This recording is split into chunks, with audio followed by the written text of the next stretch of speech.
Bueno, ¿cómo están? Muy buenos días. Un nuevo encuentro para charlar sobre las dudas que van surgiendo en el transcurso del mes en este plan de 30 días. Bueno, tengo anotadas unas 10 preguntas, todas muy interesantes. Así que vamos a comenzar con el desarrollo de cada una de ellas y después, bueno, como siempre, ojalá todo esto sea disparador de más dudas que, que sirvan para ir entendiendo mejor cómo funciona nuestra alimentación, nuestra salud, nuestro organismo humano. El ir entendiendo todos estos conceptos teóricos y sumar la práctica de estar armando bien nuestros platos, de poner comida real, de poner mucha proteína, mucha grasa, vegetales como guarnición. Eso a la vez nos permite ir pudiendo entender mejor las señales de nuestro organismo.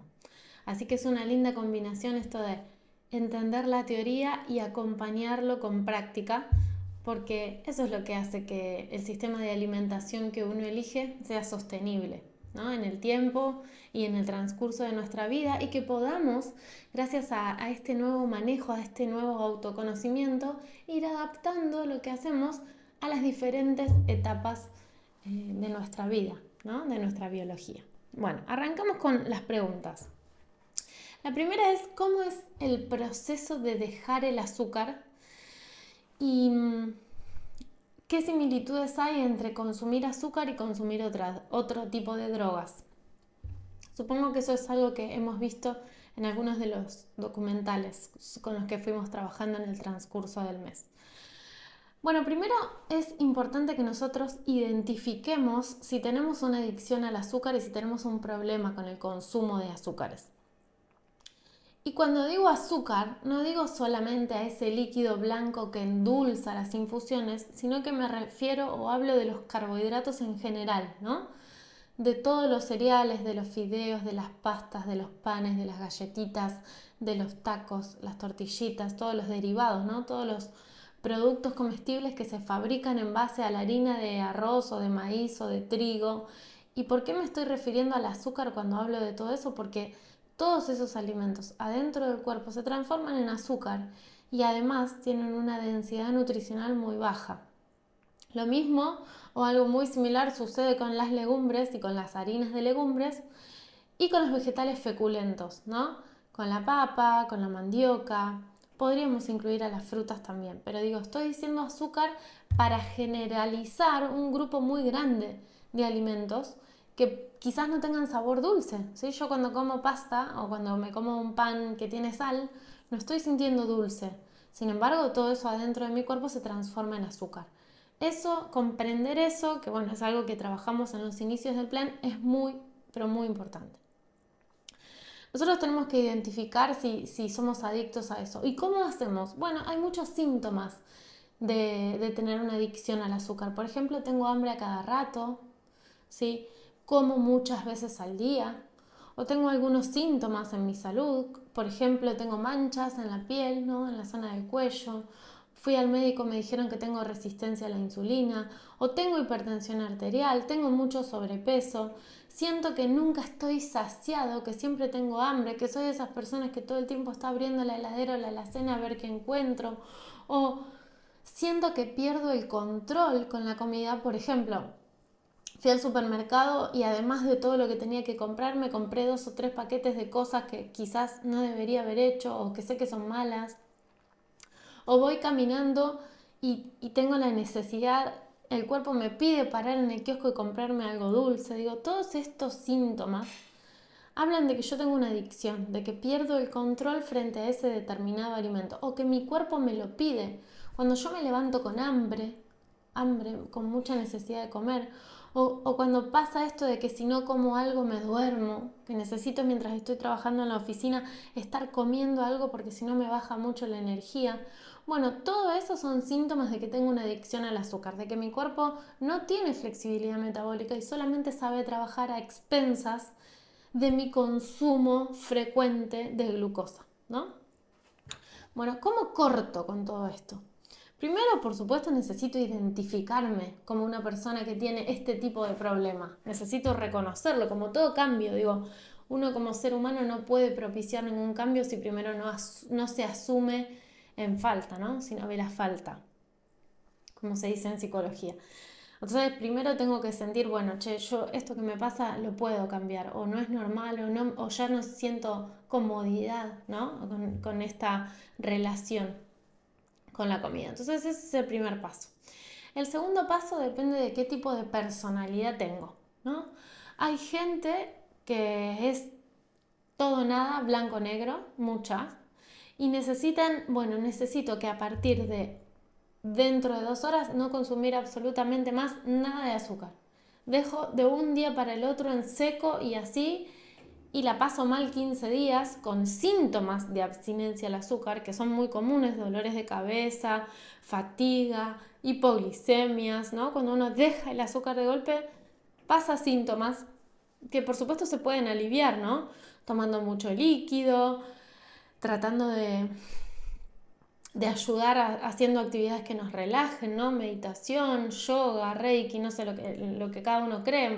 Puede ser también quien practica alguna religión o alguna disciplina espiritual volcarse un poco a eso. O sea, se supera, se pasa. Y también quizás buscar ayuda muchas veces, ¿no? En el ejercicio físico, en algún terapeuta que nos pueda acompañar a llevar adelante este proceso, que en realidad no es muy largo. Depende de nuestra salud hormonal de base, pero que tampoco es tan largo. O sea, es una cosa que se puede lograr. Eso por un lado, ¿no?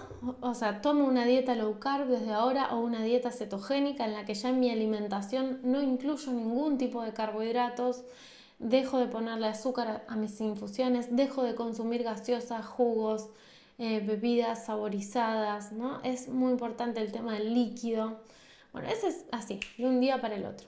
Y funciona, y ya les digo, hay muchos seres humanos que funcionan así y lo logran y lo consiguen. Hay otro tipo de personas que necesitan hacer una progresión, un proceso, ¿no? Atravesar dejar el azúcar o cortar con la adicción al azúcar, pero hacerlo de manera más paulatina. Entonces, en esas situaciones, lo primero que hacemos es dejar de consumir líquidos dulces. El primer paso es dejar de ponerle azúcar a tus infusiones, o stevia, o edulcorante, o cualquier cosa dulce. Dejar de tomar gaseosas dulces, dejar de tomar jugos, evitar el líquido dulce. Eso se hace los primeros 15 días. Y después yo tengo que analizar cuántas comidas al día hago, porque si yo estoy picoteando todo el día, lo primero que tengo que hacer es ordenar eso, ¿sí? Bueno, estos 15 días que ya pasaron, bueno, ya dejé los líquidos dulces. Ahora lo que voy a hacer es ordenar el número de veces al día que como. Entonces paso de comer durante todo el día y a cualquier hora a comer una determinada cantidad de veces al día. Por ejemplo, 4 veces al día, 3 veces al día. Entonces ahí ya estoy un paso adelante y eso lo hago durante 15 días más.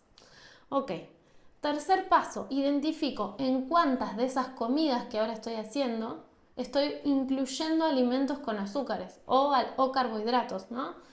Por ejemplo, en el desayuno estoy comiendo pan. En el almuerzo estoy comiendo alguna tarta o alguna fajita o algún taquito o alguna arepa. Bueno, y en la cena estoy comiendo habitualmente arroz o... Bueno, no. De una comida los voy a sacar. Entonces, dejo de incluir alimentos altos en carbohidratos y de ahora más voy a desayunar alimentos altos en proteína y grasa. Voy a poner en mis desayunos huevos, voy a poner alguna infusión sin endulzar, voy a poner en mis desayunos algunos trozos de queso, voy a poner algún pedacito de pollo que me haya quedado del día anterior, voy a poner paltas o aguacates, voy a poner tomates cherry, voy a poner arándanos, ¿no? Saco los cereales, las legumbres, los panes, todos los panificados de mi primer comida del día, ¿no? Y así, hasta que encuentro el punto medio. Porque para algunas personas, nuestro punto medio es dejar el consumo de carbohidratos para lo ocasional, ¿no? Como es mi caso, por ejemplo. Yo consumo pan o alguna pizza o algo que tenga harina o algo que tenga dulce ocasionalmente. ¿Sí? Un fin de semana, en una reunión familiar, cuando salimos a algún lugar y sé que hay una comida que me gusta mucho, lo hago ocasionalmente. Pero ¿qué pasa? Yo no tengo un estilo de vida muy activo, no hago 3 horas de ejercicio físico diario, ¿no? Entonces, mi término medio es ese. Quizás el término medio de otro individuo, por ahí más joven, que hace mucha actividad física, puede ser incluir algún carbohidrato, algún alimento alto en carbohidratos en una comida del día. Por ejemplo, en la cena, ¿no? Puedo poner en la cena papa, boniato, ¿no? Alguna fruta de postre. Tiene que ver con eso el proceso de dejar el azúcar, con encontrar cuál es mi equilibrio, ¿sí? Bueno, eso es un poco el proceso, cómo es. En el segundo caso, no sufrimos tanto los síntomas de la abstinencia al azúcar, porque como es más paulatino, el organismo se va acostumbrando un poco más. Pero también tiene la contra de que al ser tan paulatino, muchas veces en el camino nos desviamos, nos perdemos y volvemos a lo mismo, ¿no? Porque, claro, estos son alimentos muy ricos. Lo que estamos tratando de dejar o de discontinuar nos genera mucho placer. Entonces ahí les explico el vínculo con otro tipo de drogas. Lo que sucede es que al cerebro le gusta los shocks de dopamina, o yo siempre digo la iluminación que provoca, la estimulación, la sobreestimulación que provocan estas cuestiones que son a las cuales nos podemos hacer adictos, ¿no? Como por ejemplo el juego, ¿no? El juego, el azúcar, el alcohol, otras drogas más duras como por ejemplo la cocaína, se van directamente al cerebro, lo estimulan todo, lo iluminan, lo excitan, entonces el cerebro después quiere más de eso. Eso pasa con el azúcar, ¿no? Y con los alimentos que muchas veces no identificamos como azúcar, como la pasta, la tarta, el muffin integral, la galletita de banana y avena. Ojo, ¿no? Porque muchas veces estamos tapando nuestra adicción con comida que creemos que es saludable porque es integral. O no, mi arroz es integral, sin embargo tengo una adicción terrible a todo eso, ¿no? Creo que uno de los problemas más graves hoy es ese. Entonces, por eso el azúcar se comporta como cualquier otra droga, porque ejerce una estimulación muy aguda sobre el cerebro y el cerebro después busca repetir esa estimulación, quizás en el transcurso del día, lo cual es terrible. Es horrendo pasar por esto, porque nos hace estar pensando en a ver qué me puedo comer todo el día, y eso que me comí me saca las ganas 15, 20 minutos, a la media hora, una hora, ya estoy pensando otra vez, y así uno se acostumbra a vivir, porque la realidad es que uno se acostumbra, no se da cuenta que hay otra posibilidad, que se puede vivir diferente, que se puede bajar la adicción al consumo de comida, bajar la adicción al azúcar, dejar de pensar todo el día en que tengo hambre, que se puede. Hay que animarse a experimentar todo esto de lo cual hablamos, ¿no? Y por supuesto armar los platos de comida coherentemente. Se van y se buscan cómo armar un plato de comida inmune y en el video les explicamos bien, bueno, elegir una proteína de buena calidad, elegir grasa, ¿no? Y ya está, no es fácil, es posible. La segunda pregunta tiene que ver con el colágeno. Esta persona es un deportista que necesita mejorar la salud de sus articulaciones. Entonces me pregunta acerca del consumo de colágeno, ¿cuál puede elegir? Es una pregunta muy interesante. Yo les quiero contar que quienes consumimos carnes todos los días en nuestra alimentación estamos incluyendo una cantidad abundante de colágeno, ¿sí? Eso es importante. Por otro lado, los caldos de hueso también tienen un aporte muy importante de colágeno, ¿sí? Ahora, si todo eso no es suficiente porque yo necesito reparar, restaurar algún tejido, puedo suplementar el colágeno tomando colágeno hidrolizado, ¿sí? Colágeno hidrolizado. La verdad es que casi todos los suplementos en este sentido, si ustedes se aseguran que sea colágeno hidrolizado, son buenos. Si quieren que lo chequeemos, me pueden mandar y lo vemos. Acá lo importante es que el colágeno esté acompañado con vitamina C. No importa si el suplemento no combina colágeno y vitamina C, pero ustedes cuando toman el colágeno tienen que tomar aparte un suplemento de ácido ascórbico o de vitamina C para poder asimilarlo y absorberlo, porque de otro modo se dificulta la absorción de todo el colágeno, o sea, no lo van a poder aprovechar al máximo. Entonces, la suplementación recomendada ronda los 10 gramos de colágeno. Está buenísimo si lo toman en el momento previo a la primera comida del día, 15 minutos antes de romper el ayuno, porque el sistema digestivo está limpio y vamos a poder asimilar y absorber muy bien ese colágeno y también va a ayudar a la salud gastrointestinal. Así que me parece que es como el mejor momento del día para incluir el colágeno. Bueno, otra pregunta tiene que ver con la hidratación, ¿sí? ¿Cuál es la mejor agua, dice, para tomar? ¿Y cuál es la diferencia entre agua isotónica y hipertónica? Bien, hablemos un poco de eso porque es un tema muy importante. La salud de nuestro organismo y el equilibrio de nuestros humores, o sea, de nuestros líquidos, requiere de una hidratación óptima. Y muchas veces para tener hidratación óptima no alcanza solo tomar agua, ¿no? Y además las infusiones, lejos de hidratarnos, muchas veces favorecen la deshidratación, ¿no? Pasa, por ejemplo, con el café. Entonces, tengamos cuidado con esto porque es muy importante. Muchas personas, sobre todo cuando están transitando esto de bajar la adicción al azúcar, mejoran mucho sus síntomas y su bienestar diario cuando consumen aguas mineralizadas o aguas saladas. Ni hablar de los deportistas, ¿sí? O los niños.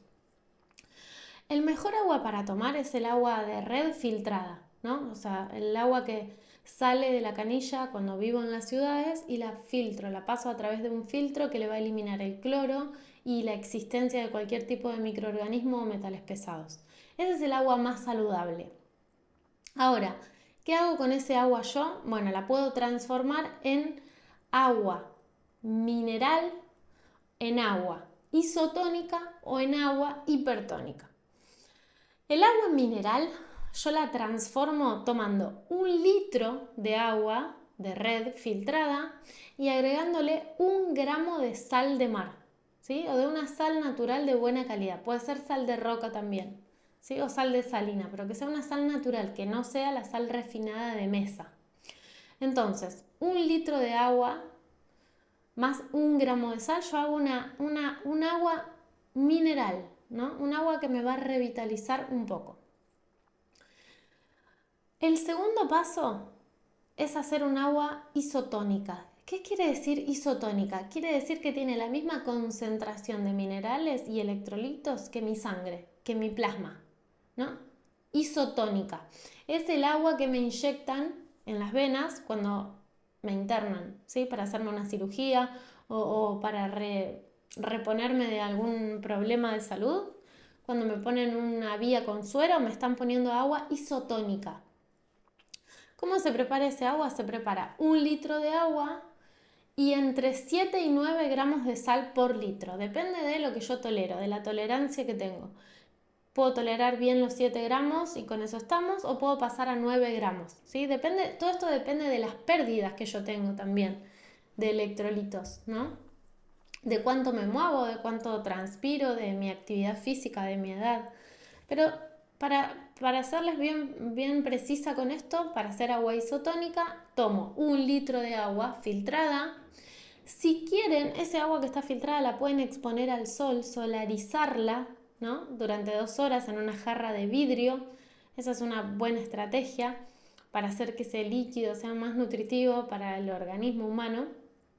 Y después le agrego los entre 7 y 9 gramos de sal por litro de agua. Y por otro lado, puedo hacer también agua hipertónica. El agua hipertónica es el agua de mar, ¿no? El agua como la podemos extraer del líquido marino. Es por cada litro de agua en el mar tenemos 35 gramos de sal. Bien, estos son los diferentes tipos de agua. El agua hipertónica yo la puedo consumir, pero tiene que ser como diluyéndola en el azúcar. Puedo tomar agua hipertónica, pero de a gotas, ¿no? Entonces el diluir el agua hipertónica con la saliva es como que la voy transformando con mis propios líquidos en isotónica, ¿sí? La pongo debajo de la lengua. Esto mucha gente lo utiliza porque ayuda a bajar el apetito. Muchas veces esa sensación de hambre o de querer comer algo tiene que ver con que no estoy bien hidratado o que mi cuerpo no tiene los minerales suficientes. Y por otro lado también el agua hipertónica se utiliza mucho para desinfectar heridas, ¿no? Por ejemplo, si alguna persona atraviesa alguna enfermedad cutánea, como podría llegar a ser, por ejemplo el eczema o la psoriasis o alguna lastimadura, ¿no? El agua hipertónica tiene un poder de desinfección y curativo muy alto. Bien, por otro lado, ya me voy a otra pregunta. Dice, ¿qué pasa con las reservas de grasa? ¿Cuándo la grasa se deposita en la zona visceral y cuándo en la zona subcutánea? Bueno, acá quiero hacerles una aclaración. Que nosotros consumamos más grasa a través de nuestra alimentación no es para depositar más grasa, sino para enseñarle al cuerpo a que la utilice como fuente de energía. Porque utilizar grasa como fuente de energía nos da flexibilidad metabólica, convierte al organismo en un organismo más eficiente y nos va a hacer tener más saciedad y estar más relajado y más enfocado durante todo el día. Ahora, si mi organismo tiene que depositar grasa, lo ideal es que la deposite en la zona subcutánea, ¿no? Para que esa grasa esté disponible para que en el primer esfuerzo que yo realizo o el primer ayuno, ¿no? el primer periodo de no ingestión de alimentos, el organismo vaya a buscar su fuente de energía ahí a la grasa que tengo a nivel subcutáneo. Cuando el cuerpo empieza a guardar grasa en vez de abajo de la piel, la empieza a depositar alrededor de los órganos, o sea, en la zona visceral, eso no es bueno.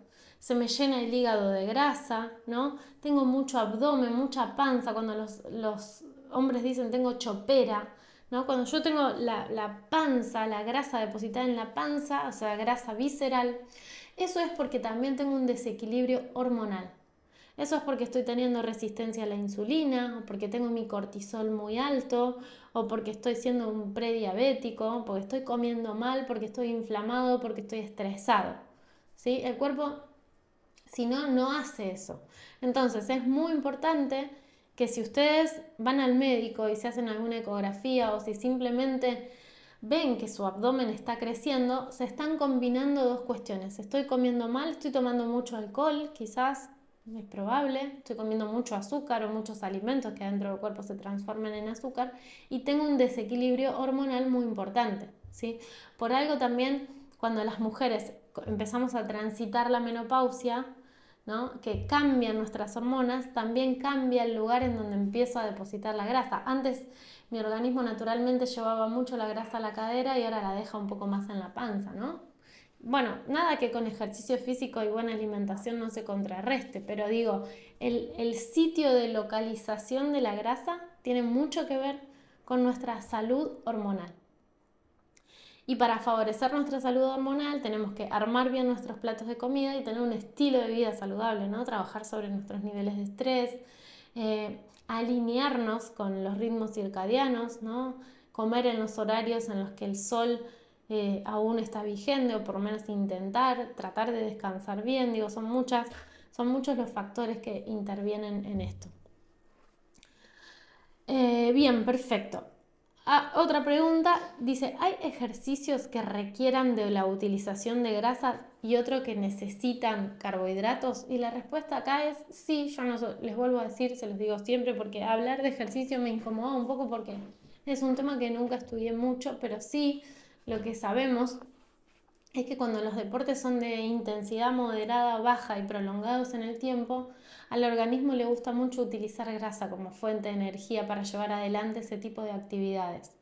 Ahora, cuando los movimientos que requiere el tipo de disciplina que estoy llevando adelante son rápidos y explosivos, por ejemplo, me tengo que echar un pique para llegar a una pelota en determinados movimientos deportivos, el cuerpo necesita utilizar azúcar o prefiere utilizar azúcar porque va a lograr que el movimiento sea mucho más rápido que si tengo que realizarlo a expensa de grasa.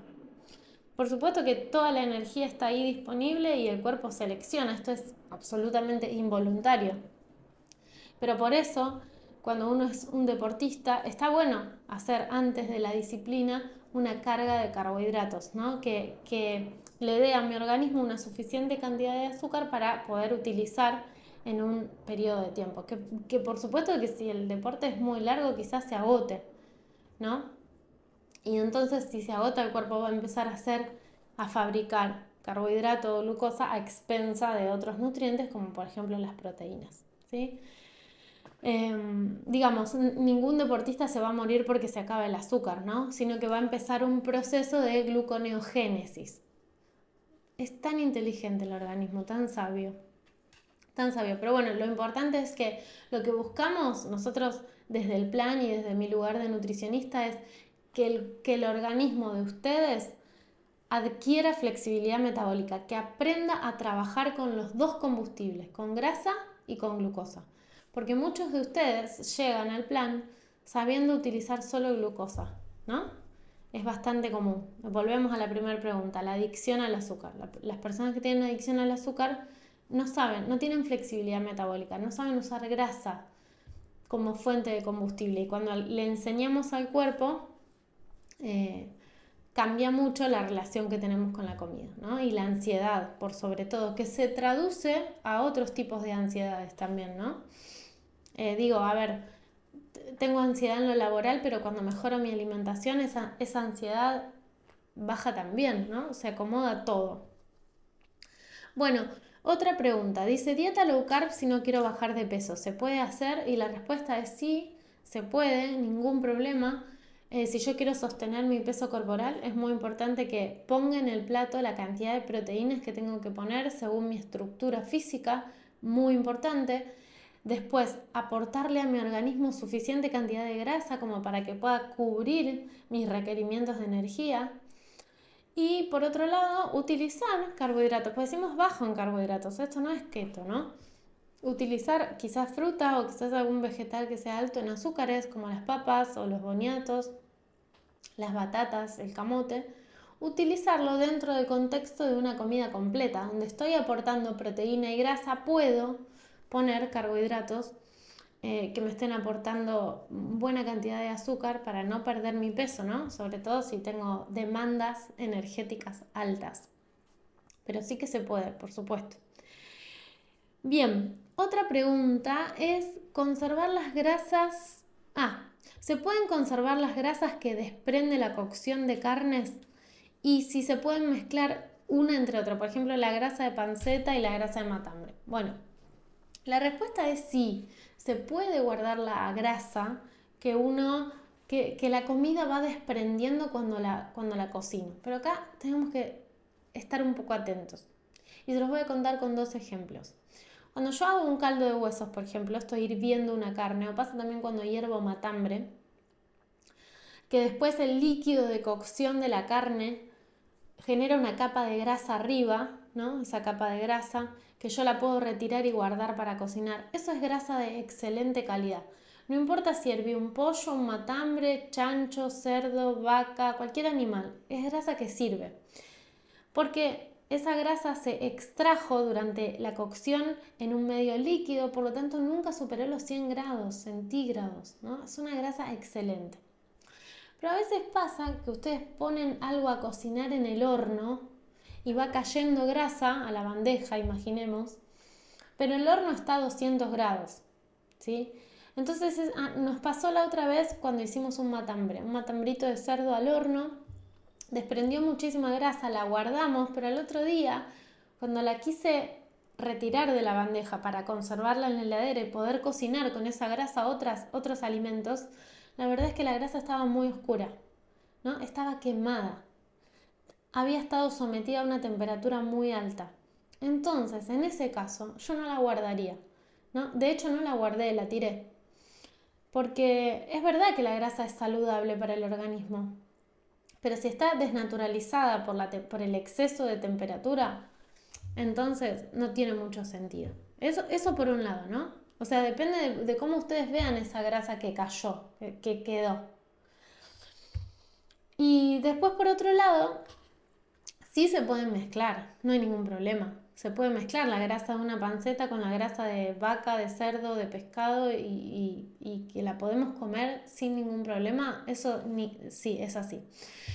La otra pregunta es si hay alguna restricción en el consumo de grasas cuando una persona no tiene vesículas.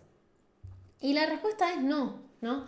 Lo que hace la vesícula es reservar las sales biliares, ¿no? Las sales biliares son sustancias que hacen que podamos disolver grasas para absorberlas. Ustedes alguna vez habrán visto la combinación de agua y grasa y que la grasa no se disuelve en el agua, ¿no? Entonces para eso están las sales biliares. Las sales biliares encapsulan a la grasa y hacen que la grasa se pueda transportar por el líquido. Nosotros en la sangre nos corre líquido, ¿no?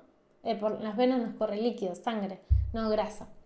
Entonces las sales biliares sirven para todo lo que es proceso digestivo, para poder absorber grasas y meterlas en el medio interno. Ahora, si a mí me sacan la vesícula, no me sacan las sales biliares, ¿entienden? Solamente me sacan el reservorio de las sales biliares.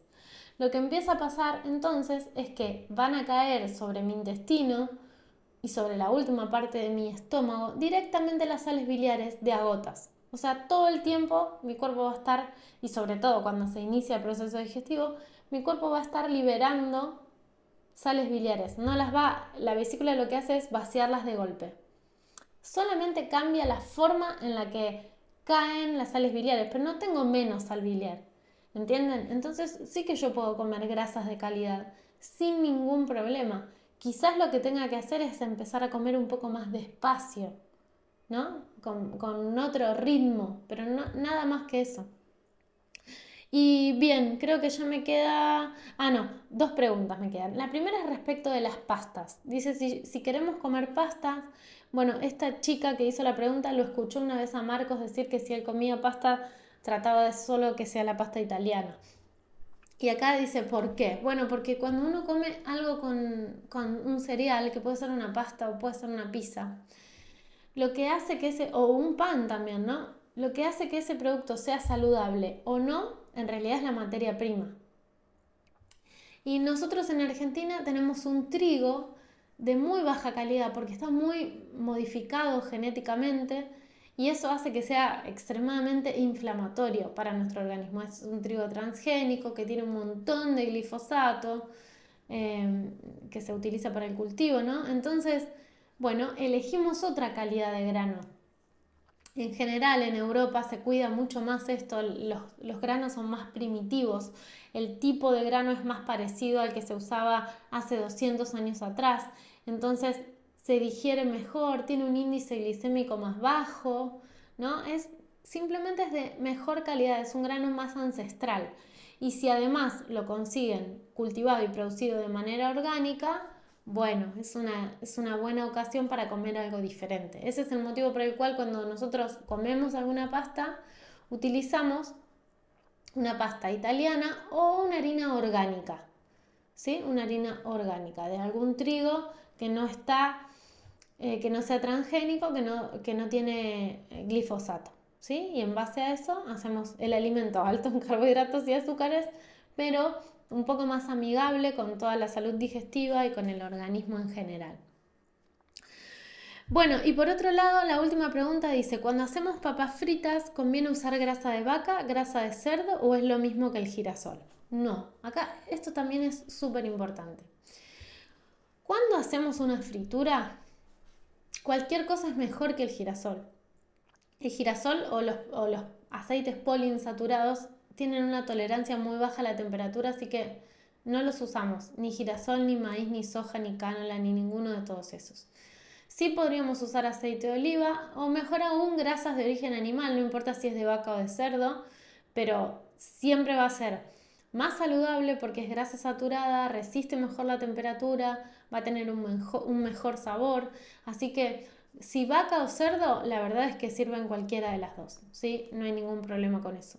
Lo que sí, traten de ser precavidos con la temperatura y si ustedes ven que pasaron el punto de humedad de la grasa o se le oscureció, se puso marrón oscurita negra, bueno, esa grasa ya hay que desecharla. Así que bueno, hasta acá fueron las preguntas de hoy. Espero que sean temas que disparen otras inquietudes y que nos permitan seguir trabajando en lo que resta de este mes y en lo que nos resta de vida que ojalá sea lo suficiente como para poder seguir creciendo y seguir despiertos. Les mando un beso enorme. Gracias.